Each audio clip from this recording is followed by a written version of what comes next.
তেজত উঠিছে পীৰ পিৰণি ৰক্ত স্নানৰ মন জাতিৰ পিঠিত মৰণ সংকট অন্ধ জনগণ তেজত উঠিছে পীৰ পিৰণি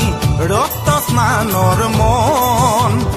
জাতিৰ পিঠিত মৰণ সংকট অন্ধ জনগণ